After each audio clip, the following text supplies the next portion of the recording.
Hello friends, आप सभी का स्वागत है आज के इस नए विषय पर। आज का विषय है प्रधानमंत्री फसल बीमा योजना। तो चलिए शुरू करते हैं। दोस्तों, प्रधानमंत्री फसल बीमा योजना भारत के सभी किसानों के लिए एक बीमा योजना है। इस योजना की शुरुआत 13 जनवरी 2016 को की गई है।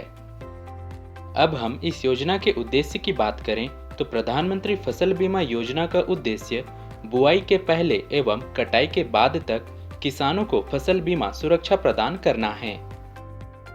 अब हम इस योजना के वित्त पोषण की बात करें तो यह योजना केंद्र प्रायोजित योजना है, जिसमें पूर्वोत्तर राज्यों के लिए केंद्र एवं राज्य की हिस्सेदारी 90:10 का है। वहीं अन्य राज्यों के लिए केंद्र एवं राज्य की हिस्सेदारी 50:50 का है। अब हम इस योजना के पृष्ठभूमि की बात करें तो प्रधानमंत्री फसल बीमा योजना को राष्ट्रीय कृषि बीमा योजना के स्थान पर लाया गया है। अब हम इस योजना की विशेषता की बात करें तो प्रधानमंत्री फसल बीमा योजना के अंतर्गत किसानों को उनके फसलों के नुकसान के आधार पर भुगतान किया जाता है। वहीं किसानों को खरीफ, रबी और वाणिज्यिक या बागवानी फसलों के लिए किसानों के द्वारा पे प्रीमियम की दर से भुगतान किया जाता है।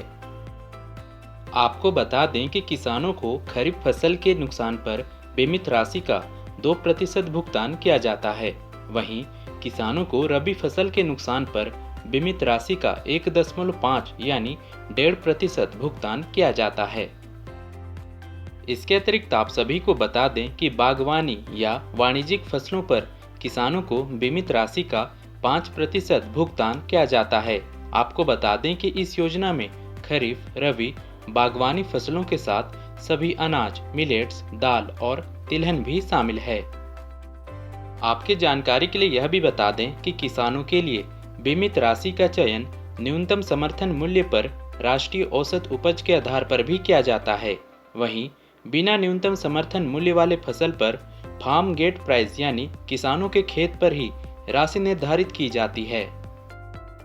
अब हम यह जानेंगे कि इस योजना के तहत पात्र किसान कौन हैं। इस योजना के तहत वह किसान शामिल होंगे जिन्होंने फसल हेतु किसी भी वित्तीय संस्था से ऋण लिया है।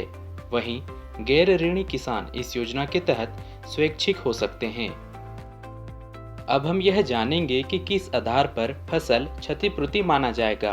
आपको बता दें कि यदि किसान इस योजना के तहत शामिल है और वह बुआई करने में फेल हो जाता है तब, और फसल की अवधि में नुकसान हो जाता है तब इस योजना के तहत फसल क्षतिपूर्ति का लाभ दिया जाता है। वहीं स्थानीय आपदाओं के मामले में क्षति हो तब और फसल कटाई के बाद खेत में फसल को फैलाकर सुखाने के लिए रखी गई फसल को नुकसान हो तब क्षतिपूर्ति दी जाती है। अब हम अंतिम में यह जानेंगे कि फसल के क्षतिपूर्ति के लिए दावा कैसे किया जाता है। फसल क्षति होने के बाद 48 घंटे के भीतर बीमा कंपनी या बैंक को सूचना देना होता है। सूचना प्राप्त होने के बाद 48 घंटे के भीतर फसल क्षतिपूर्ति का निरीक्षण किया जाता है। वहीं यह निरीक्षण का कार्य 10 दिन में पूरा करना आवश्यक है। इसके बाद ही अगले 15 दिन के भीतर सही पाए जाने पर पैसों का भुगतान किया जाता है।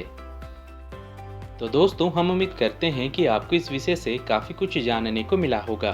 तो मिलते हैं एक नए विषय के साथ, तब तक के लिए आप सभी का धन्यवाद।